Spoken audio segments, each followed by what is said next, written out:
Uh, I don't know, guys.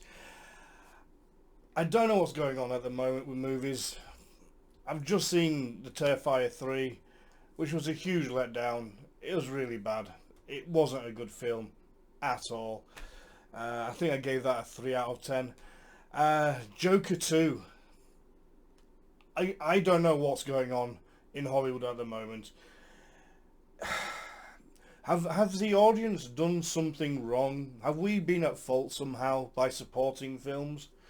I mean, Joker 1 came out and it made over 1 billion, which is absolutely phenomenal. Really happy that it made over 1 billion. It was a small film, not really meant to amount to much, but it got lapped up by the public. People loved it. People went and paid to watch this film, and it broke 1 billion. I mean, it's phenomenal. It's great that he did that. We got to see Arthur, and we got to see his journey, how he was becoming the Joker. And for me, Joker, the film, the first one, it was a single film. It was one film, and that's how it felt. It had a start, it had a middle, it had growth, and it had an ending. And that ending felt permanent. So I was quite surprised when all of a sudden I hear that Joker 2 is coming out. I didn't particularly ask or want a Joker 2. Wasn't sure how they're going to do a Joker 2, but I thought, you know what? They've got Lady Gaga in this. Now, I think she's a very good singer. I like Lady Gaga a lot. I haven't seen her in many films, so, but I've heard that she's actually a very good actress. So I thought, you know what, I'm willing to give this a chance. I'll check this out, see what it's like. It could be really really good. Um, and I was surprised that things that we had seen in the trailers, they weren't in the film. They'd been taken out. A lot or a good chunk of Lady Gaga scenes had been removed, so that surprised me. And I assumed they had Lady Gaga in because this is going to have the musical numbers in there. Obviously, she's a very good singer. She's a very good performer. She's a very good musical artist, and also, from what I heard, a very good actress. She was very good in the scenes that I saw in this film. To be honest, she was one of my favourite aspects of this film, along with Arthur. I think they both did a really, really good job. Um, I would have liked to see more of Lady Gaga being Harley Quinn without the musical numbers. You know, got to see her evolve her character a little bit. Unfortunately, we didn't really get a great deal of that, which I was very surprised at. Um, I I was very taken aback by this film. And also at the same time, very disappointed in how they went about with the film. I wasn't very happy with the ending. For me personally, Heath Ledger is one of those iconic performances of the Joker. I still can't think of a better performance in the last 15 years than Heath Ledger as the Joker. He was phenomenal. The guy's acting skills in those Batman film or Batman Dark Knight was out of this world. And it was a huge shock and a huge disappointment when the day came when we found out that Heath Ledger had died, and I was gutted knowing that I will never get to see another performance from him. I loved him in The Knight's Tale.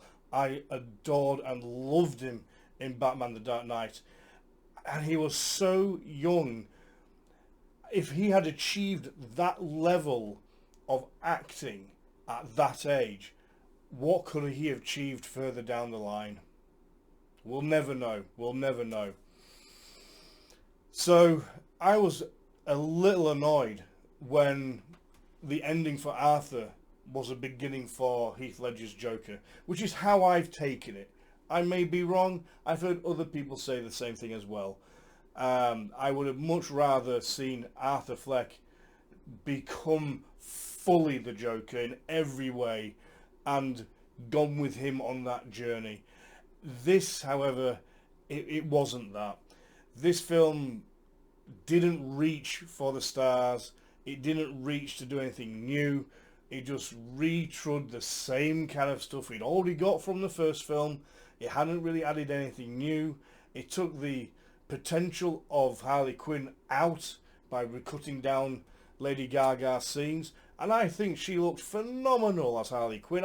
You could see where she was going to go with her character, and you knew it could have been really good. It could have been quite possibly her own standalone movie, quite possibly, if we'd been given the time with her. But that's never going to happen now. This film has tanked so bad. The reviews for it are so bad. The Rotten Tomatoes scores are through the floor.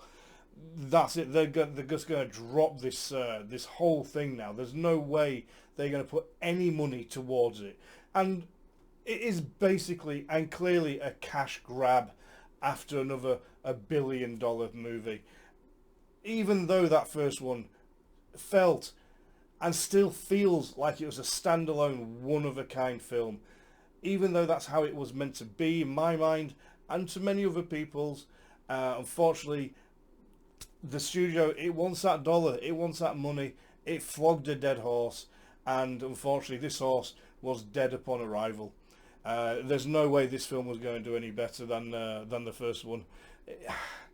I'm surprised if it even breaks its budget back, because bear in mind, whatever this makes at the box office, you have to add on about 100 million just in advertising, and then the cinemas take out half of all the profits. So for this film to make any money, it has to make its budget back and then double what its budget was to make money. So if this costs 200 million plus 100 million, that's 300 million. This film needs to break at least 600 million just to break even for the studio to make any profit. I can't see that happening. I think this is going to be a big loss for the studios, and in a way, I'm kind of glad, because this film, it feels like it's been done almost to troll the audience. We gave you all this money, we enjoyed your film, and I don't know why, but you seem pissed off with us for that, and because you're pissed off with us for that, you've done this film just to get back at us. I don't know why it is. I lost a lot of time watching this film. I'll never get that time back. Between this film and the Terrifier 3, that's a good chunk of my entire day gone. The only thing I can say out of these two films is I managed to get 2 reviews out of it, and I'm happy with that. I can live with 2 reviews. But overall, again, this film, I've got to give it a 3. A 3 out of 10. It's bad, I know. I honestly, I cannot bring myself to give it more than a 3 out of 10. The only consoling knowledge I have is in the very near future, Alien Romulus is going to come out on Disney Plus, and I can't wait to watch that again at home on my TV. It's going to be great. Like I said, I've done a full review on Alien Romulus. It is one of the better Alien films out there. If you haven't seen my review, go check it out below. This is a new format for my videos for the movie reviews. I hope you like it. If you've seen The Joker, let me know what you think. Did you watch Joker 1? Did you watch Joker 2? What were your thoughts? Do you think did we do something wrong? You tell me. Did we do something wrong as an audience paying customer to support that film from the first one for this one to do what it did? I don't know. I'd be interested to hear what you say. They did dirty on Arthur Fleck, you know, stabbed him to death. Nah, I'm out, guys. I'm sorry.